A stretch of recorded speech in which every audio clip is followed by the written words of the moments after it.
नमस्ते। आप सभी से अनुरोध है कि कृपया हमारी चैनल को सब्सक्राइब करें, वीडियो को लाइक करें, शेयर करें।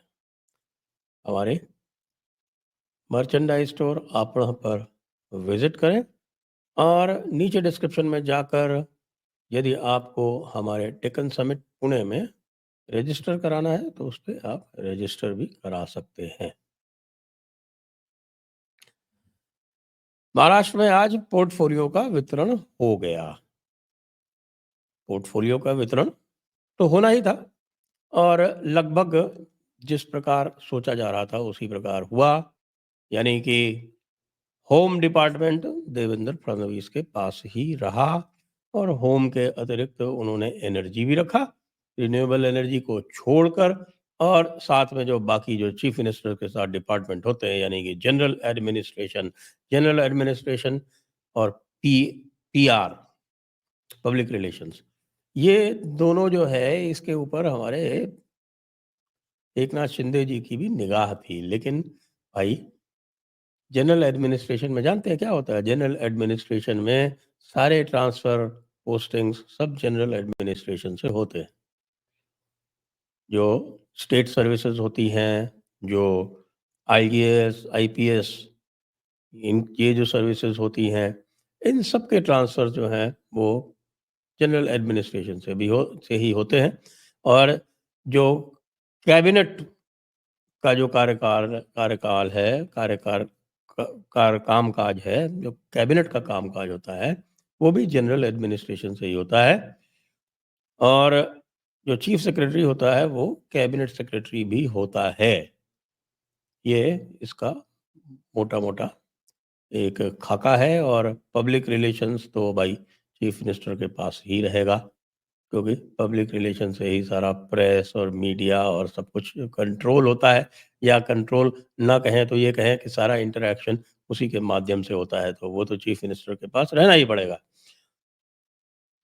अब ये जनरल एडमिनिस्ट्रेशन और पीआर और होम, इन तीनों पर एकनाथ शिंदे जी की निगाह थी, क्योंकि वो चीफ मिनिस्टर रहे हुए थे और चीफ मिनिस्टर रहते हुए उन्होंने इसके ऊपर इसको एंजॉय किया होगा तो उन्हें पता होगा। लेकिन और जो वितरण हुए हैं उन पे तो मैं बाद में आऊँगा, लेकिन जो महत्वपूर्ण बात है, जो मैं आज कहना चाहता हूँ, वो महत्वपूर्ण बात ये है कि पोर्टफोलियो एलोकेशन से पहले ही बड़ा धमाका देवेंद्र फडणवीस ने कर दिया।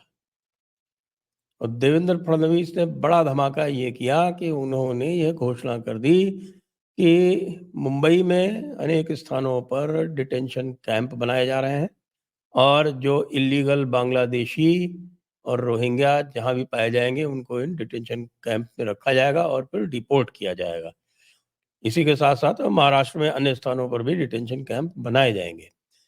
और इसका महत्व इसलिए भी और बढ़ जाता है कि आप देखेंगे कि ये डिटेंशन कैंप और इलीगल बांग्लादेशीज को राउंड अप करके डिटेंशन कैंप में भेजने का जो कार्यक्रम है वो पूरे भारत में चल चुका है।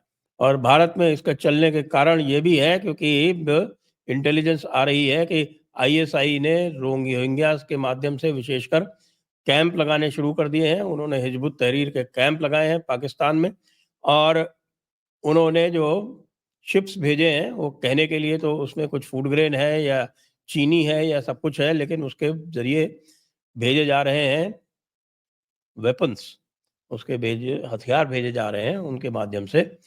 और पूरी तरह से भारत के नॉर्थ ईस्ट में जो ये बोलते रहते हैं, ये मूर्ख जो बांग्लादेशी हैं वो कहते रहते हैं कि साहब कि हमारा इरादा जो है वो चिकन नेक को काटने का है और हम नॉर्थ ईस्ट पर कब्जा कर लेंगे। ये सब यदि आप जाएं इतिहास में तो आप पाएंगे कि ये है जिन्ना की वेट ड्रीम थी। जी, जिन्ना ने जिस पाकिस्तान की कल्पना की थी उसमें पूरा असम, और उस समय पूरा का पूरा नॉर्थ ईस्ट केवल असम हुआ करता था। उस समय ये जो सेवन सिस्टर्स हैं वो नहीं थी, वहाँ पे केवल असम होता था, नेफा होता था। नेफा जो अब अरुणाचल प्रदेश है, तो वो भी एक तरह से असम का ही पार्ट था। तो जिन्ना साहब जो थे वो चाहते थे कि पूरा बंगाल, कलकत्ता समेत पूरा बंगाल और पूरा असम वो उनको मिले और पूरा पंजाब उनको मिले। दिल्ली छोड़ के। क्योंकि ये जो आज हम देख रहे हैं हरियाणा और हिमाचल प्रदेश, वो हरियाणा, हिमाचल प्रदेश और हमारा पंजाब, ये भी उनकी स्कीम में शामिल थे। ये उनको मिल नहीं पाए। इसमें क्या हुआ, कैसे हुआ, यदि अभी आप फ्रीडम एट मिडनाइट वाली जो एक सीरीज़ चल रही है वो देखें, तो उसमें उसको अच्छे से दिखाया हुआ है। तो ये असम वाला जो है, ये जिन्ना ये कहा भी करता था, वो मर गया जल्दी ही, लेकिन उसका तब भी ये विचार था, वो कह रहा था कि भई इस असम को तो हम अपने पास ले लेंगे। अब ये जो कुछ भी ये बोल रहे हैं, यानी कि ये जो नक्शा रिलीज़ किया अभी बांग्लादेश वालों ने, उस नक्शे में भी आप देखेंगे तो उसमें उन्होंने अरुणाचल प्रदेश छोड़ा हुआ है और बाकी पूरा जो 7 सिस्टर्स हैं, वो बाकी जो 6 हैं, वो सारी की सारी उन्होंने अपने नक्शे में दिखाई हुई हैं। यानी मेघालय भी है उसमें, हुँ, मणिपुर भी है, तो मिज़ोरम भी है, तो नागालैंड भी है। गनीमत मानिए कि उन्होंने अरुणाचल को छोड़ दिया। त्रिपुरा भी है, त्रिपुरा तो होना ही था। त्रिपुरा को कैसे छोड़ दें, वो त्रिपुरा तो उनके बहुत ही दिल के नज़दीक है और त्रिपुरा में तो जो यदि आपने सुना हो अभी कुछ दिनों पहले जो बातचीत हो रही थी कि त्रिपुरा तो जो वहाँ के जो महाराजा थे, उनके कुछ लोगों ने तो ये षड्यंत्र करके ये तय कर लिया था कि त्रिपुरा जो है वो महाराजा साइन कर ले पाकिस्तान के साथ में। लेकिन जो महारानी थी, वो वहाँ पर अड़ गई और महारानी के कारण त्रिपुरा भारत में रह गया, वरना वो पाकिस्तान में चला जाता। तो जब इस तरह के प्लान्स चल रहे हों, तो इसी के साथ-साथ भारत सरकार को इसकी जानकारी हो ही गई है अपने जो खुफिया तंत्र है उसके माध्यम से। तो उन्होंने यहाँ पर अब बांग्लादेशियों और रोहिंग्याओं को राउंड अप करना आरंभ कर दिया क्योंकि अब ये बहुत बड़े सिक्योरिटी रिस्क हो गए हैं।